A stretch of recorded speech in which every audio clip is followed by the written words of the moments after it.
All right, we are live. I've got other things I should be working on, but it's cold and wet out there, and I am going to sit in here for a little bit. I'm also expecting a package with some parts I need to do my chore today. So I'm hoping by the time I crank out a short video, they will arrive. Unlikely, but hope is the only thing that keeps me going. Which is a joke. That's an inside joke. Okay, see my previous work. So, what are we here for? Light, I think. No, I think the lighting's pretty good.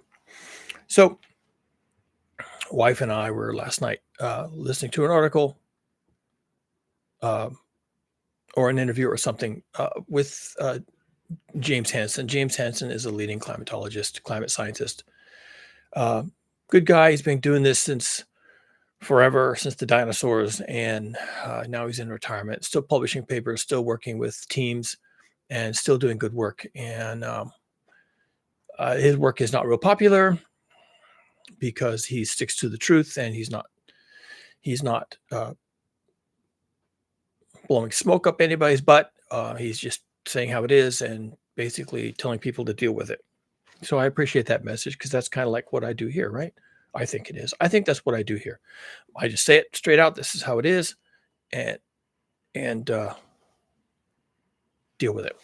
So making sure I don't have my phone on me because it's likely to ring at some point. So I was appreciating his straight talk, and that's a good thing. So I'm listening to this interview with him, and he gets to a point, and he doesn't do this too much, but this is on this occasion it bothered me. He gets to this point where he starts talking about, and we have an obligation. He's an old guy, right? He's on some level he's emotionally, spiritually passing on the baton, right? So his life work, passing on the baton. He says, well, we have to prepare the young people to understand, the science of, the Earth dynamic system and global warming and the resulting climate change and all this stuff. And it's only right, and they need to be prepared, and then they need to understand, so that they can continue to do this work. And we need to teach them and have a narrative, and the teachers need to teach, and the media needs to teach. Politicians need to tell people what's important, and young people, young people, young people. And I've been hearing this a lot. I kind of get it. People my age are looking at the future and thinking, wow, what are we going to do for the young people? Wow, the young people, they're going to have a really hard time. And the closer you are to this problem, the more likely you are to just come out and say it. Just, wow, young people are going to have a really hard time. Man, this is, I'm looking at the data and it's looking really grim. And I'm looking at the weather, looking out my front window in the morning, it's looking really grim out there. Looking at the news, it looks really grim. The young people are going to inherit this shit show, and wow, we just need to prepare them. The young people are going to have to solve this, right? They're the ones who are really going to inherit this, and they're going to be the ones that have to do the thing and stop the other thing and build the lifeboats and move people from one place to another and raise the houses on stilts. The young people are going to have to do that. It's the young people. We have to prepare them. The young people should be prepared, and they should be able to read the charts and understand the data and launch yet more satellites and have more expeditions to the Antarctic and have more teams going to the top of the Greenland ice shelf. And the young people, it's all about the young people. It just pisses me off.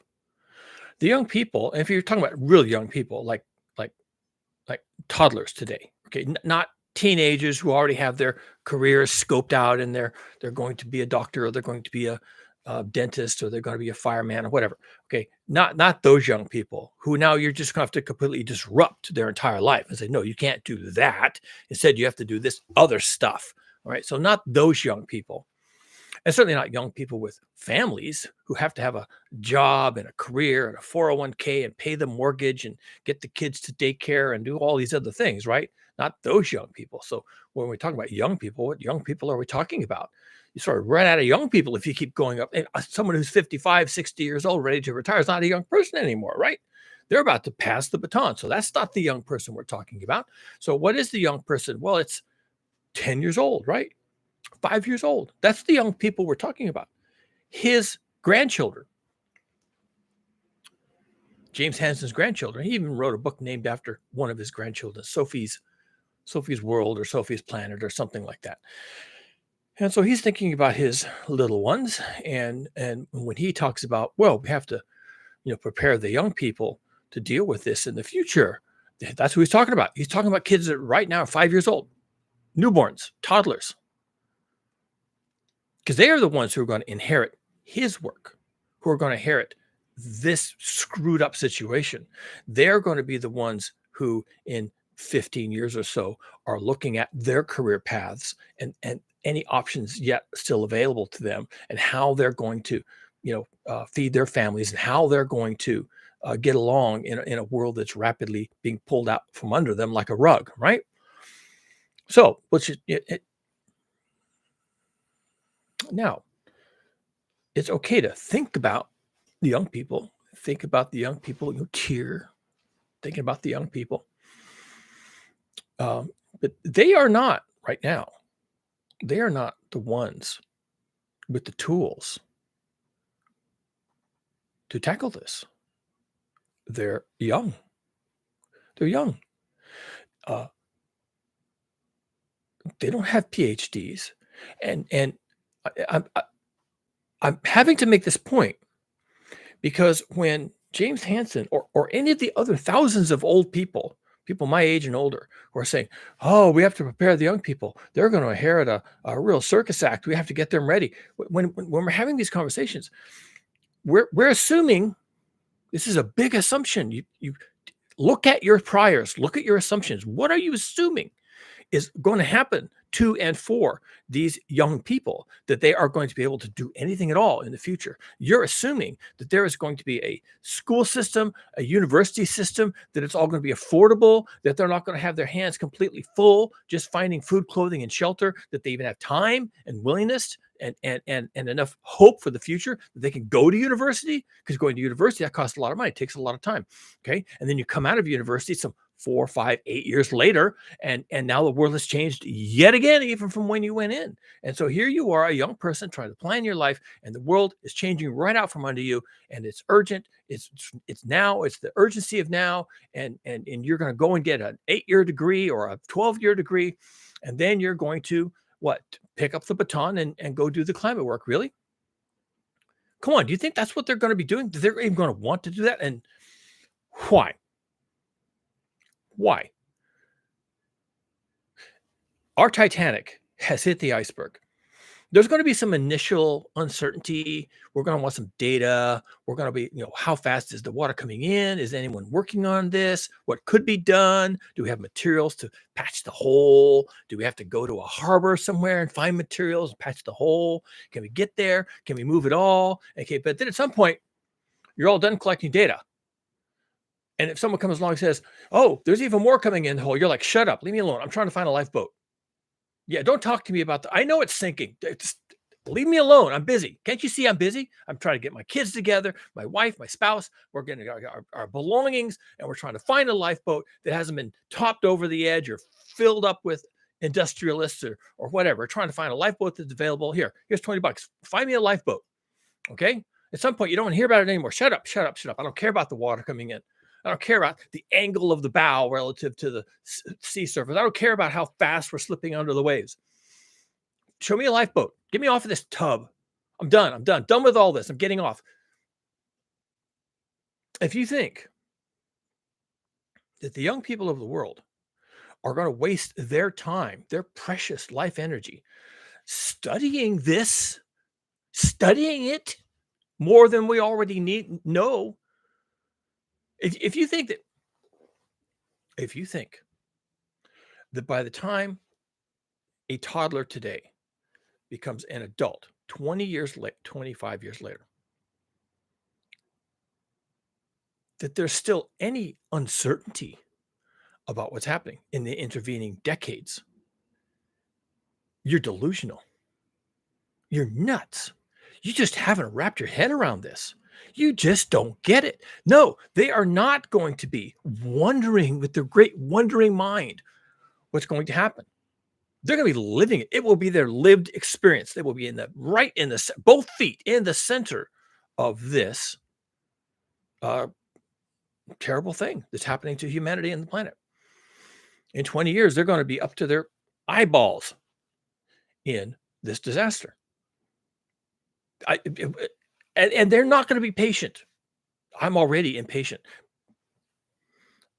Yeah, I'm a little ahead of the crowd on this, but that's because I'm a scientist and I know what the hell's going on. And later on, you won't need to be a scientist to understand that this is not a time to talk about what's happening in the with the global Earth dynamic system.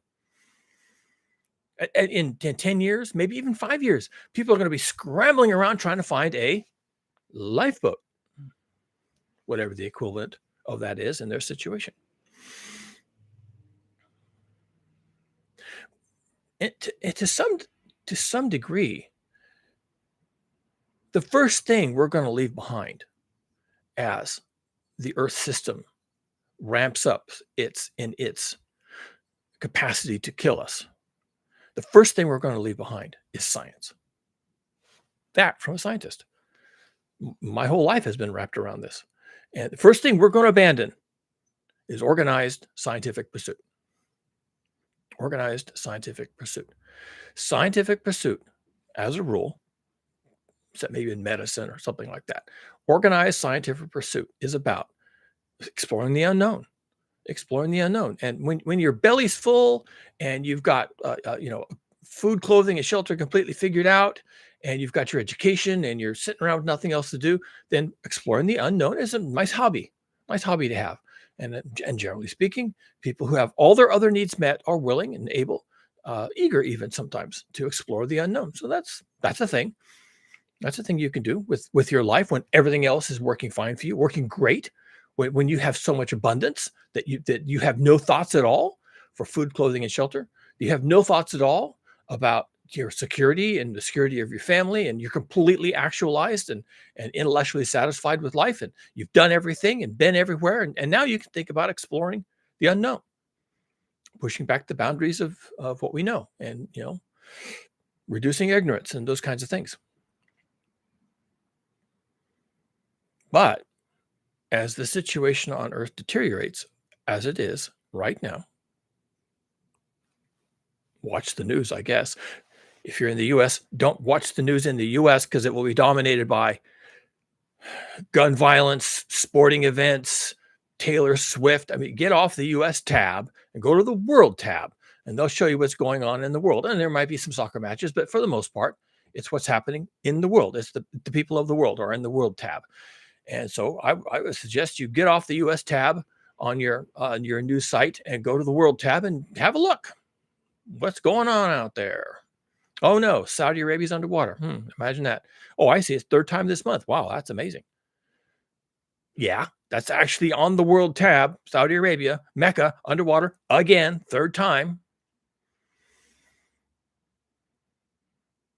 And when enough of this kind of stuff is going on around the world and affecting enough people, there's going to be a lot of young people who just don't want to be told that they have to go to university and study climate science.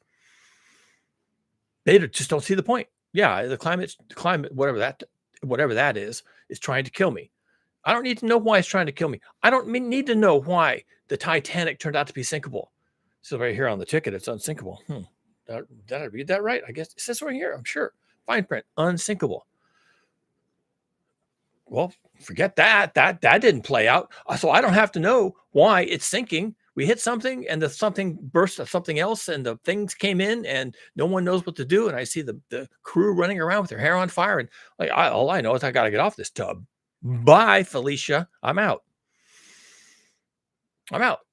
So that's going to be their attitude, right? They're not going to want to know any more about, parts per million and global forcings and CO2 doublings and methanes and hydroxyl groups and, breakup of the West Antarctic ice sheet. They're not falling over the permafrost. They won't care. And more germane to the situation, we are the 65. We are the ones with the resources and the political influence and the wisdom. Okay, we've had a good life. We know what there is to lose. We are the ones with one foot in that prior world and a toe in the world that's coming. And we are the ones to bridge that gap. We are the ones to say, this is bad. This is not right. We have to stop this. We have to do what we can to save people. We need to do anything that can be done to reduce the impacts going forward. We have to slow this down. If we have to stop it if we can, we have to hope we can stop it, and we have to do everything we can to stop it. We probably will fail, but we have to do it anyway because that's what adults do. And adults make sure that everyone gets to a lifeboat, and adults make sure that the children are fine, and the adults take care of anybody who can't take care of themselves. And that's what adults do. That's what adults do. We're the adults in the room. Okay? The children are the future. And we place all of our hopes on the children, that they will have a good life and that they will not have to fight the fights we did. And they will not have to suffer the gun violence, and they will not have to suffer the addiction. And we hope with our best hope, we rub our lucky rabbit's foot. And that we hope that the children will have a great life because they are the future. Okay, they are the future. Now, if they don't have if we can't make the future for them, if we can't set them on a ship that won't sink, if we can't head them for that horizon that is theirs to own, and we can't get them there without sinking, then there is no future. It's our obligation to make sure they have a future, hoping that they will have a future, hoping that they will solve global heating, hoping that they will figure out a way around this, hoping that they will invent all the mythical technologies that people think are going to save us, hoping that they will have the money to implement all this, hoping they will have more political will than we did, hoping they will have more of a global community than we have, hoping they don't have endless wars and refugee crises, hoping that they can feed everybody without modern agriculture, hoping that they invent, a whole new line of physics that means that nuclear power is cheap and affordable and not hazardous to anybody for millions of years. Hoping they can figure all that out. When they are going to have more to worry about, including food, clothing, and shelter. And that they will have, and knowing that they will have fewer opportunities than we did, and knowing that most of them will actually have less of a stable situation with having to find food and having to get away from weather and having to escape from bandits and having to escape from totalitarian governments, including possibly having to escape from the United States of America. That with all that going on, all that stir and all that nonsense, that they are going to get 8-year degrees and spend the rest of their life dredging up numbers about climate change. Oh, and why? Why would we even need that? How about dredging up numbers about how many lifeboats we have and where the lifeboats are and what a lifeboat even looks like and how many people can fit on a lifeboat? And if we need to make more lifeboats, how do we make them? Give me a blueprint. Okay. How about that kind of stuff? Is that okay? Can we have that? Can we have that? Can we have that orientation of getting people onto lifeboats, whatever that means? And if it means living in caves, how do you do that? If it means having air conditioners and greenhouses to grow food to feed yourself, how do you do that? How do you afford that? Who's going to pay for that? Anybody? Nobody? How are we going to do this? Wife is home. Look, I'm drinking the green juice. She says I don't have to talk to her. Fine.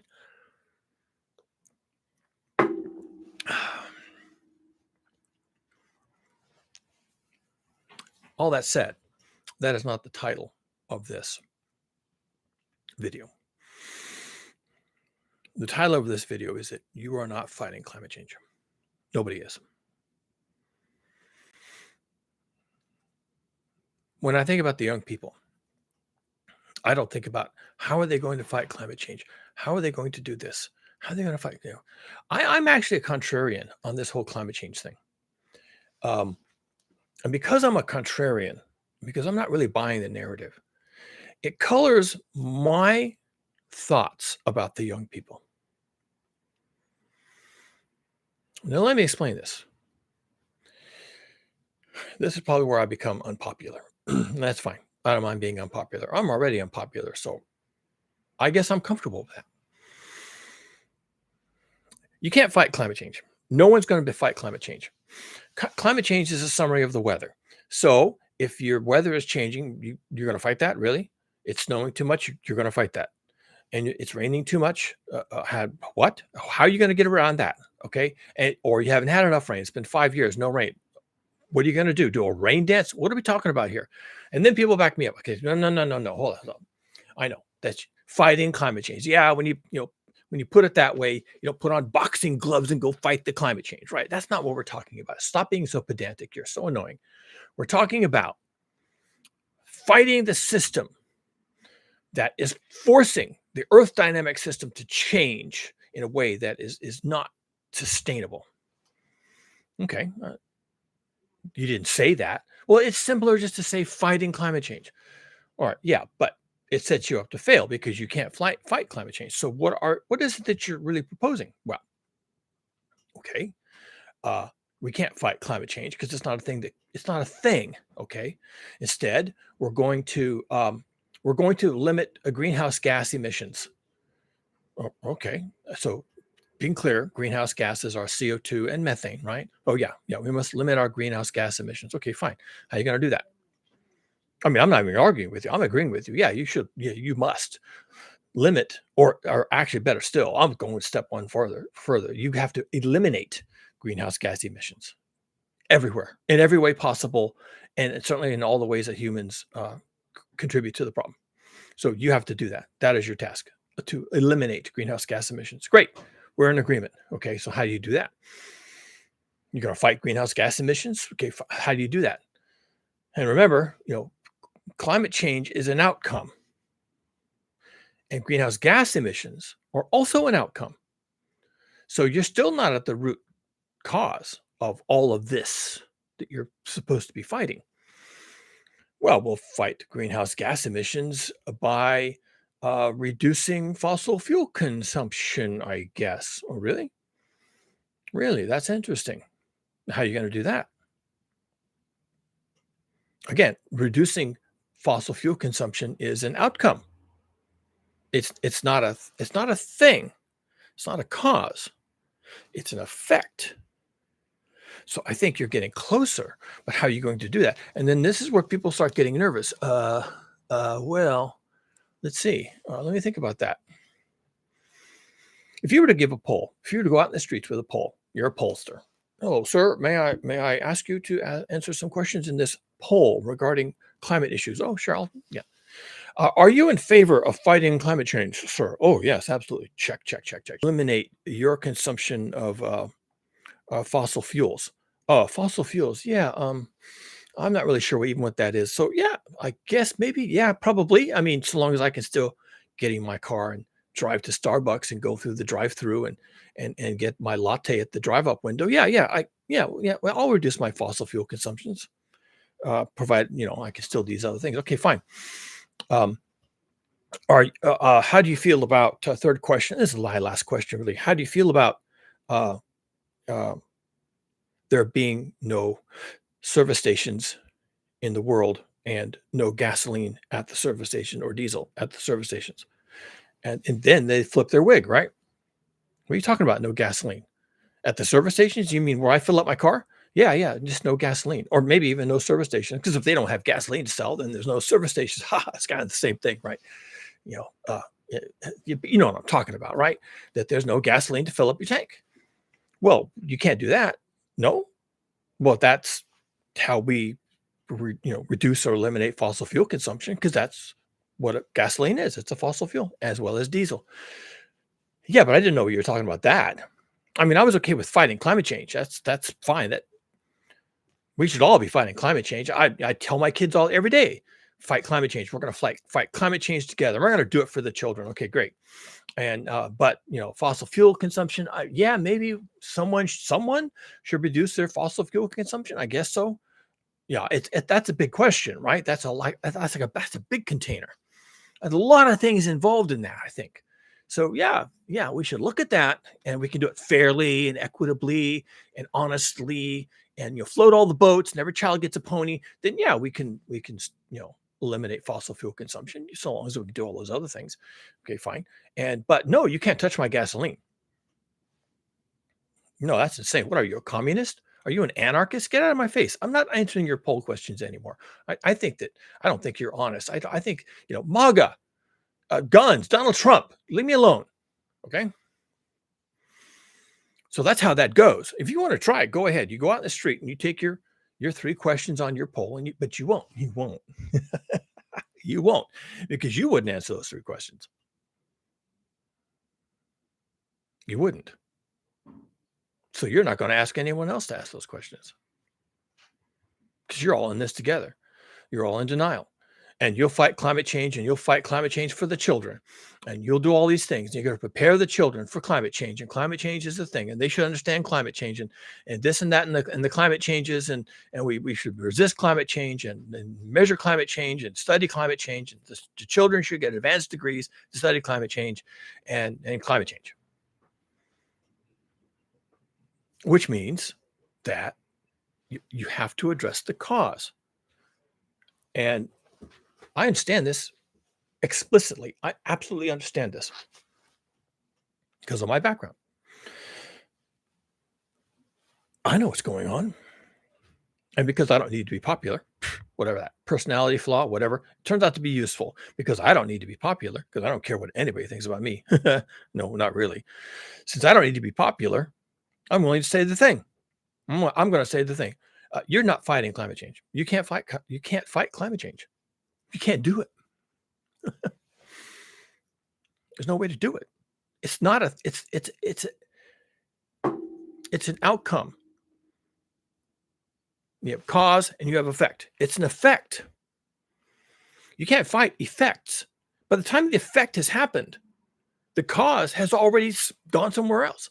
The effect is right over here, and you're staring at it and you think, wow, that's a thing. That's bad. That's refugees, and that's economic collapse and all these things. These are all effects, and I hate this stuff. We have to fight this.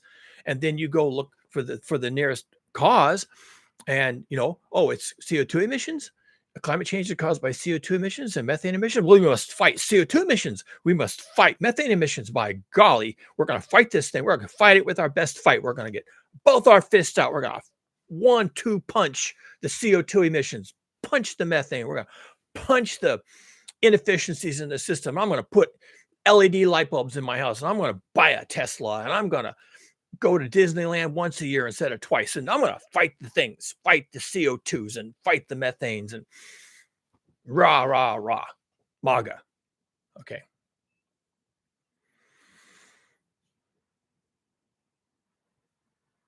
It doesn't cut it. The CO2 emissions are caused by something else. They're not a cause. Okay, they're causing climate change. I don't even like calling it climate change, because it's not a thing. Okay, it's not a thing you can fight. It's an outcome of a whole string of decisions and actions that people took, all of which goes down the line, all the way back to a physical thing that was taken out of the ground for the purpose of commerce and profits and to enable certain lifestyles that people crave and desire. And because the physical thing was taken from the ground and physically moved and put into products and allowed to be used, then we had these whole cascade of outcomes. Some of them we've known about for a long time. Acid rain back in the 70s, that was the thing. Asthma from particulates from diesel and whatever types of, coal burning, whatever else, that's a thing. Particulates are so bad here in the South Bay, they won't let people burn firewood in their fireplaces. Those filthy communists telling me what to do. I have a God-given right to my firewood. No, you don't. Because there are particulates from your fireplace, which is, really filthy. Burning wood, it's usually wet wood, is the most disgusting thing you can do for the atmosphere quality, for the air quality index. And they won't let you do it. You're burning wood. Oh yeah, you can't do that.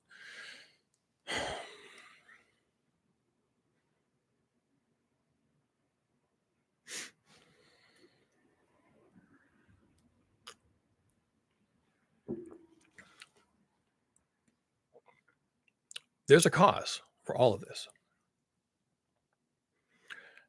In fairness, the cause is not really the coal. Coal is a rock. It's mineralized carbon. It's a mineral. It's classified as a mineral. So is oil. So is natural gas. Oil in a barrel doesn't do anything. Coal dug up out of the ground, sit it on your kitchen table. It does nothing. Just sits there. It's a rock. It does nothing.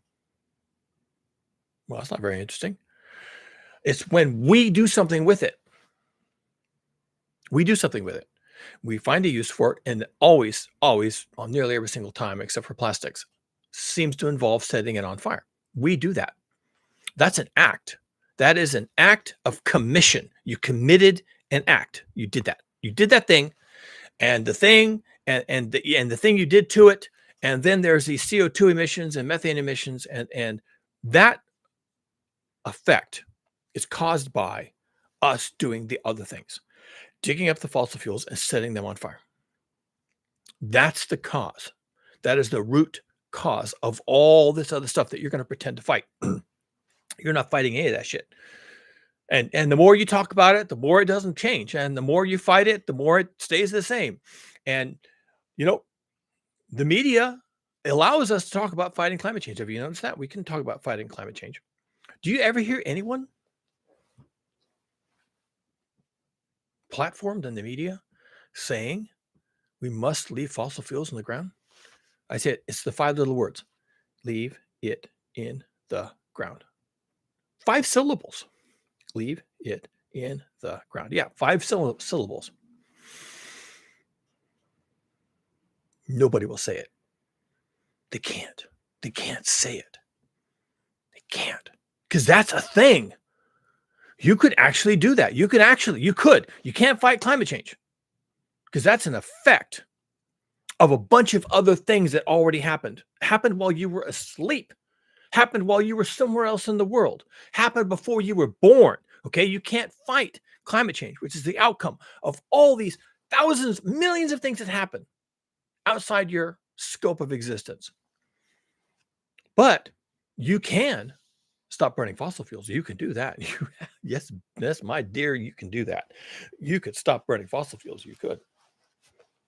As a physical thing, taking something and setting fire to it, yes, you could stop doing that. You could. Oh my God, how you mean I have to stop burning gasoline and diesel? Yes, you could do that. You could stop doing that. That is within the scope of your earthly existence. That's a thing you do, and that's a thing you could stop doing. You can't fight climate change. You can stop burning fossil fuels. Now, my wife is very fond of saying, oh, yes, that's right. Everyone should stop burning fossil fuels. That actually wouldn't save us. It would be a start. It would be a start. If every single human being stopped burning fossil fuels, and that's not all human beings, by the way, because most human beings don't burn anything. Really, honestly, to be honest, we're just talking about Americans. And that's not me being anti-American, and that's not me being anti-white, and that's not me being anti-Christian. That's just mathematically the case. Americans burn more fossil fuels than any other bunch of people on the earth, period. Even the Saudis don't burn as much fossil fuels as we burn. There's just not enough Saudis, okay? And yeah, there's 325,000. There's a third of a billion of Americans. It's a third of a billion Americans, and we burn fossil fuels like nobody's business. We burn them for every single thing we do. It's just insane. We get food from all around the world, and we're so rich, and we have all these fancy cars, and we've traveled all these fancy miles, and we do all these fancy things at the mall, and we get iPhones, and we get everything else. Our consumer habits and our travel and consumption habits are just off the chart, absolutely unhinged. And if Americans,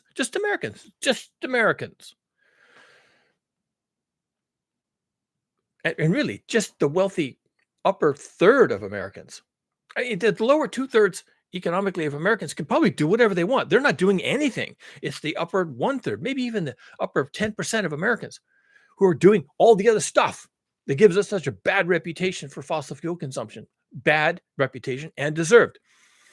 If they just stopped doing the thing, a cause, a thing they do, we would be better off. Not by much, not by better, not by much, but at the very least, it would set a potent example for everybody else.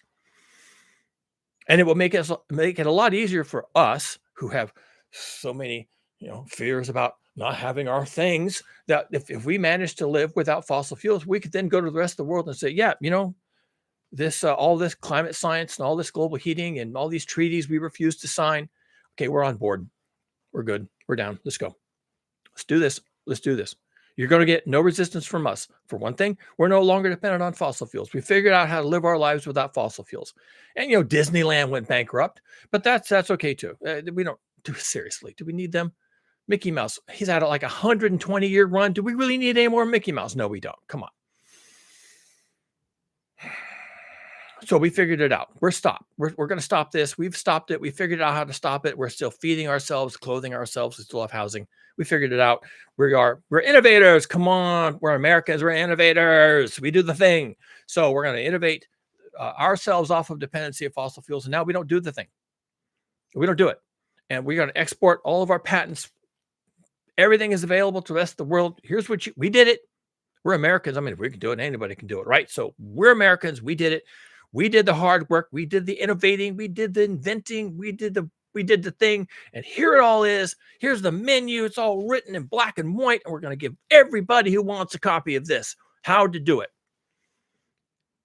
How to get off of fossil fuels, how to survive, how to feed yourself, how to clothe yourself. It's right here. It's all written down. We figured it out. Right here in good old US of A, MAGA. And, and then we're not going to oppose anything. We're good.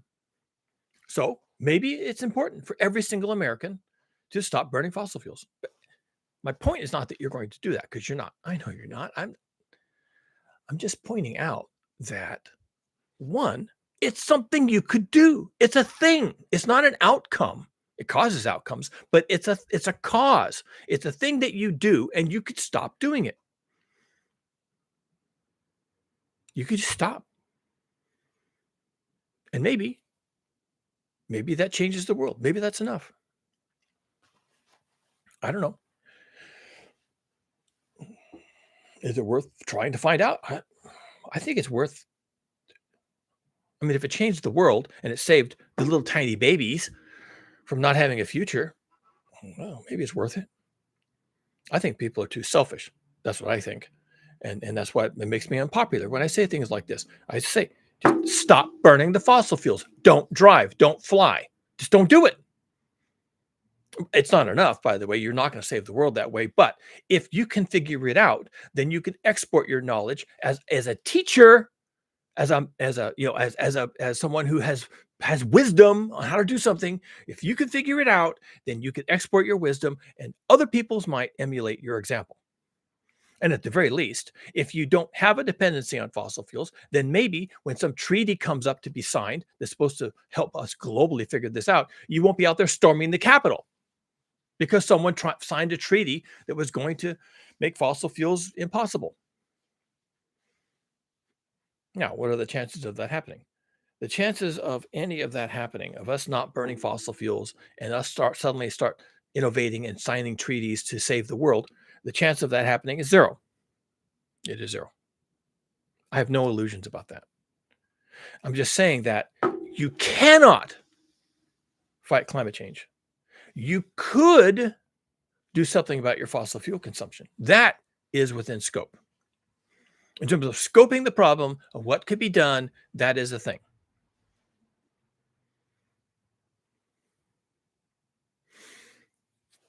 How do we stop burning fossil fuels?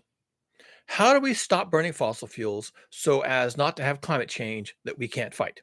How do we stop burning fossil fuels? So I think there's only one way to do this. And let me start with the bad news. The bad news is fossil fuel companies, energy companies exist. Many of them run entire countries, meaning that the country and the energy company are synonymous, like Saudi Arabia, Venezuela, some other things. These are countries that have no identity, no no uh, impact on the world other than the fact that they export fossil fuels. That's what they do. That's their whole existence. Russia is another one. Apart from harassing their neighbors over some imagined bullshit, they exported a lot of fossil fuels. That's how they got rich, and that's how they thought they could, take over the world. Is they could just, deprive nations of the fossil fuels, and they would have to cave. And that may yet happen. That could yet happen. But if countries cave, it's because they really need the fossil fuels. So there's another country, Russia, that has no existence in anyone's mind, except for the fact that they control all these resources in fossil fuels. So there is that problem that these companies, these entire nations are not going away. And the fossil fuels that are under their territory are not going to vanish. So the extraction of the fuels, the processing of the fuels, the shipping of the fuels is something we can't change. We can't change that. You just can't change it. You can't depopulate Saudi Arabia and shut down the wells and no one ever goes back and starts up the wells again. That's just not happening. That's not how this world works. They've got the oil. They want to pump the oil. They want to put the oil in pipelines. They want to put it on ships. They want to send it to friendly nations, customer nations. They can do that. You can't stop that. You also can't stop, you can't change the intersection between economic growth and fossil fuel consumption. You can't change that. Economic growth is caused by copious, massive applications of energy. In the past, economic growth, the growth of nations, the power the nations had, was created by various forms of basically slave labor and the energy from either humans or animals. And the more animals you had, the more humans you had, the more work they could do for you, and then you could get richer and richer and richer. And mind you, economic growth and economic prosperity doesn't have to apply to every single person. The animals and the slaves that are working in the fields, they're not experiencing any of this stuff, right? It's just the elites at the top. But the elites at the top are the ones who are waging the narrative warfare, right? They get to write the history books, how this is how prosperous we were, this is how much money we had, ha ha ha. And then we invaded this country and took their money and their stuff and made more slaves and got more animals and biggering and mooring and that's how that works. Okay. The union between having copious access to free energy and or labor is what drives economic growth. And some people would disagree with that. The economists with their lofty degrees and all the things that they've demonstrated through mathematics and all the books that have been written and all the conferences given, and there's how all this compendium of facts that are facting me out of existence. Everything I'm saying is wrong. And then there's a whole other group of people that say, oh yeah, he's right. Oh yeah, that's exactly. I mean, I wouldn't have said it just the way he did, but yeah, he's right. No, so who are you going to listen to? I'm listening to the people who say that fossil fuels or other forms of free energy intersect with economic growth in a way that makes the latter possible. And without the former, you can't have the latter. And if they don't come together, you don't have the latter. So we can't change that. We can't change that. We can't change the linkage between desired economic growth for some group of people and copious applications of free energy. Free energy. And fossil fuels are essentially free. I mean, we didn't make them. We didn't go to any trouble. We didn't have to invent or innovate fossil fuels. We just figured out how to get them out of the ground. And then the reason we innovated that was, because it was dirty and dangerous and violent, and we had to clean it up so it wouldn't kill people. And then it had all these pollutants going up in the atmosphere, and we had to clean that up, and that was more innovation. But we didn't have to innovate the getting it out of the ground. They were getting, I suppose to this day, probably in some places still do. You can get coal out of the ground with human labor and picks and chisels. And they often had little children doing it because the coal seams were only so big. And so they would send little kids in there and they'd drag out the coal in gunny baskets and pails. And most of the little children died before they were, 12, 13 years old. And that doesn't matter. There's lots of children. So throw them in the mines, right? That's how primitive coal mining is. And, if we're doing it differently today, it's because someone decided that we shouldn't be treating children like that. And so they had to, darn shucks. Now what are we going to do? We have to innovate. We have to do something else to get the coal out of the ground.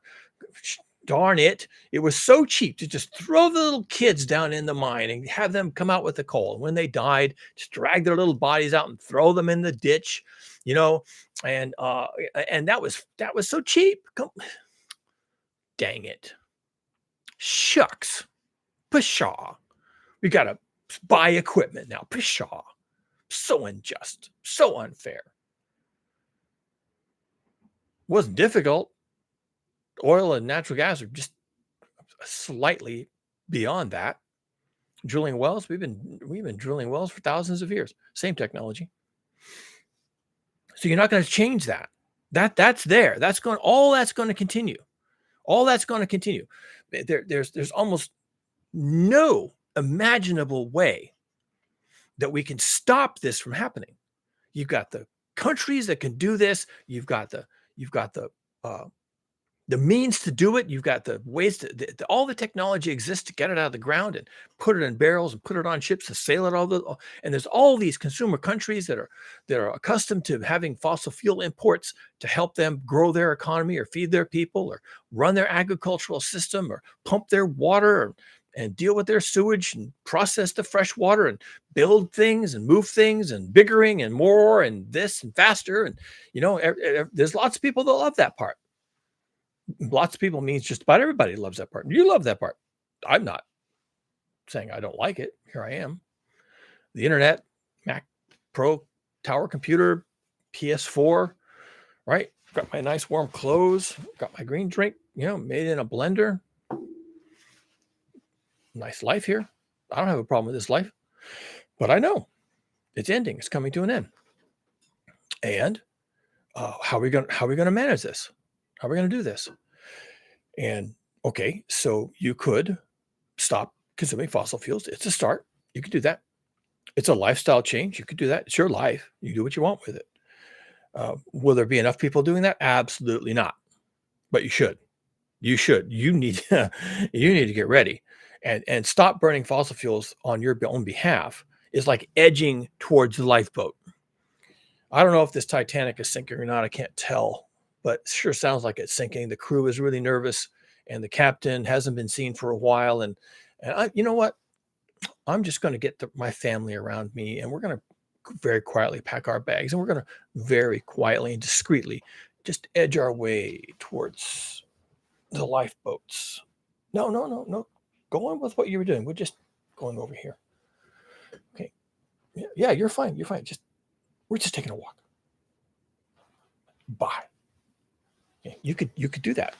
And the equivalent of you edging your way quietly and carefully, discreetly, don't want to upset anybody like my neighbors, is to just stop burning fossil fuels. And maybe grow some food and, figure out how you're going to live without fossil fuels and maybe start talking to your neighbors. And, you got an apple tree there. We could probably do something with those apples. Let's pick those apples. Let's learn how to can apples and how to cook apples. And maybe we could even plant some more apple trees around the neighborhood because we all like apples. They're very versatile. And, that backyard, I got this backyard and you see all that grass? I'm going to have a company come out and pull all that grass up. Yeah, I know it's weird, isn't it? Yeah, I'm just feeling kind of weird. I'm just feeling like I need a change. And the city has a program where they'll bring in a master gardener and they'll put in raised beds and fill the beds with dirt and irrigation. It's all free, and that grass never did anything for me. And, the kids enjoy playing on it, but I want to get the kids into gardening. I think that would be good for them. Get nature, right? And the worms and the compost and the beautiful produce that comes on it. We're just not going to drive so much, we're not going to go skiing in Tahoe anymore. Anybody needs a pair of skis, I'll give them away. And we're just not going to do that. And I don't know, my mom is in Minnesota and I just don't think I can just go out there, but we got Zoom, right? And she got got herself a cell phone and we'll just figure out how to do Zoom calls. That's how we'll do it. And we'll it's not the same, I know, but flying, have you really enjoyed flying recently?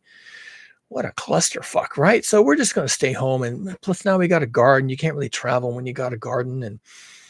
and the kids get upset if the plants die. So we're just going to stay home, I think. And I haven't driven. I don't know if you've noticed this, but I haven't driven my car in months. Did you notice that? Yeah, I quit my old job and I got a job closer to home, and I got a bike, and I ride my bike. I feel great about riding my bike, and I feel great in general. I used to have tense shoulders and sore backs. I had to go to the chiropractor all the time. Now I'm riding a bike, and I just don't have any of that going on. Isn't that funny? Little changes in your life, and all of a sudden your life is so much better. And neighbor, I really enjoyed talking to you, but I just want you to know something. What I'm really doing here, yeah, I mean, it's not, I didn't lose my mind. Okay. I know I used to travel and fly and drive and have a new car every 3 years, but what I'm doing here, and I hope you don't take this the wrong way, but me and my family, we're edging towards the lifeboat. That's what we're doing. Yeah, I know that sounds weird, right? Like, where's that come from? Like, why are we talking about lifeboats now? Yeah, maybe I'll talk about that another time. Right now, I gotta go work in the garden. I'll talk to you later. But think about lifeboats, okay? Just think about that, and we'll talk about this a little later. We'll talk about this. See, you could do that. That is in scope for you. You could do that. And later on, when someone comes along and says, "Oh my God, have you seen the price of gas?" You'll say, "No, I haven't. I haven't really bought gas for a couple months now. What's the big deal?" Well, it's $20 a gallon. I don't know what the hell happened. Well, isn't there a conflict in the Middle East? Yeah, but man, $20 a gallon, really? What's the price of a barrel of oil? Oh man, I got someone told me it's up to $500 a barrel. Really? Wow. Well, then $20 is probably pretty cheap, if that's the price of a barrel of oil. Yeah, and the oil tankers are stuck in the Gulf of in the Suez Canal, and there's a war going on, and the Houthis are sending rockets into Saudi Arabia and hitting the oil fields, and man, it's a real clusterfuck out there. Yeah, good, lucky for you, you haven't been buying gas, because man, every time I go to the service station to fill up the tank, I just want to shoot somebody. Okay, can we not talk like that, please? Thanks. Yeah, no, I haven't been to the service station. I've been really busy edging towards the lifeboat. I mean gardening. Lifeboat. What do you mean by that? I slip of the tongue. Don't worry about it. Yeah, but I kind of feel like we all need to be doing that. I mean, I really do feel like that sounds like a great idea. Lifeboat, huh? It's like, man, it's like if I was on the Titanic, I'd want to know where the lifeboats are right now. Yeah, that's probably a good metaphor. Yeah, you probably would. So, well, what do you mean you're edging towards the lifeboat? I mean, that sounds really good to me. What should I do? Well, why don't you sit down here and let me tell you the changes I've made, me and my family have made in our lives in the last year. Sit down here and let me tell you. Yeah, you could do that. Pretty soon, everybody's edging towards the lifeboats. And are there enough lifeboats? There probably isn't even one, right? What are we talking about here? It's just having an exit strategy. That's all it is. You want out. You got to get off this tub. It's sinking. I don't care how many gallons are coming in, and I don't need more PhDs in climatology to studying the gallons per minute shooting into the Titanic as it goes stern up. It slip under the North Atlantic. We don't need more people doing that. I respect James Hansen. I respect all his colleagues and Kevin Anderson and all the others who are looking at this and have spent their entire careers looking at this. But with all due respect, gentlemen, I think we get it. I mean, we get it. And the only thing I'm hearing recently is it's worse than expected. It's faster than expected. It's coming harder and hotter than expected. We don't have as much time. We thought we had 100 years, and then we thought we had 50, and then we thought we had 10, and now I don't know if we have any time at all. When's it going to happen? Next week, I guess. I mean, you want an answer? You want an honest answer? When is the world going to become uninhabitable? Well, for somebody, next week. And for all of us, I don't know, maybe the week after that. I can't rule it out at this point. Don't know. I guess anything's possible now. Yeah, sure. Get to the lifeboats. This thing's slipping beneath the waves. Maybe it'll take an hour. Maybe it'll take a day. Maybe it'll take 5 minutes. I don't know. It's going beneath the waves, and you better get to a lifeboat, whatever that means to you. I know what that means to Elon Musk and Jeff Bezos and Bill Gates. Okay, I know what what they're thinking about, what they're going to do. But what about you on the ground? I don't think we need to study this anymore. And I don't think we need to push off the work of studying global heating to 5-year-olds and toddlers. Let's not assume that they will want to do that. Let's not assume it's even necessary 20 years from now when they're all grown up, that they're even going to have even a passing interest in the rates of ice melt or the rate of CO2 emissions, or how many satellites are up in the sky, monitoring everything happening on Earth. Been there, seen that, get it. I get it. Okay, I get it. We're screwed. WASF. All right, fine. What I need is the PhD in making lifeboats. And I don't even know what a lifeboat is in that context. But we need to do something. So yeah, I get a little upset when people say, well, the children must be prepared to deal with global heating and that. Remember, we must fight climate change. And the children must fight climate change. No, they must not do anything of the kind.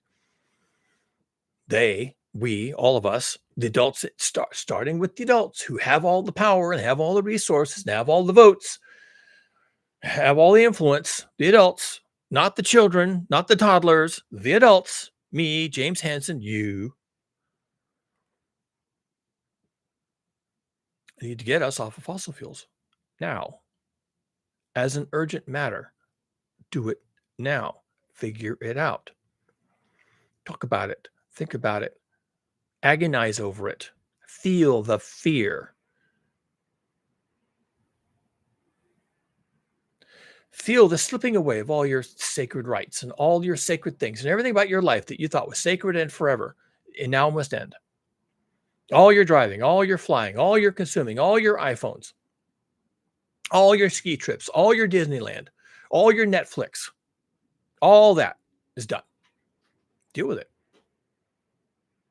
Get us on the path so that the children will have possibly, maybe, it's our only hope, that word again, have less to deal with. And if there's a little less to deal with in the future, when it's their turn to inherit this from us and we're dead and moldering away in our graves and they inherit this shit show from us, then if they have a little less to deal with, maybe they'll have a little more bandwidth to build lifeboats.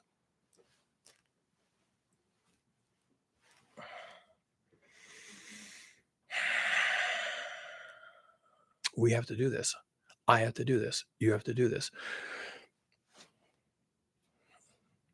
I need to go outside and work. I have some parts that are supposed to come. I was kind of hoping they would come while I was doing this. But it doesn't matter. I can get on my bicycle, and go get some parts I need from the Ace Hardware and just roll with that. It won't be perfect, but I can make it do. I can make it work. And I am today, and I have been for the last few days. It's hard work, but I am changing the world. I can do that. I can do something, and I am doing it. The thing. I'm doing the thing. I'm not fighting climate change today. I am not fighting anything of the kind. CO2 emissions. I'm not fighting anything. I'm changing the world, starting with my little plot of earth here. And if a third of America was doing the same thing, the front of my house wouldn't be full of cars. There wouldn't be a Starbucks across the way with 8 or 10 cars idling in the waiting for their chance at the drive-through window, and we'd all be home, and we'd all be working on building our lifeboats. Building lifeboats. I wish James Hansen would talk about building lifeboats. And all the others. It's over, guys. You know it is. You know it is. I've heard the urgency in your message. And I know you think we're going to study our way out of this, but we're not. I'm a scientist, just like you are. We're not studying our way out of shit. We're not going to consume our way out of this. We're not going to chart our way out of this. We have work to do. We need to do it. And I need to be doing it too.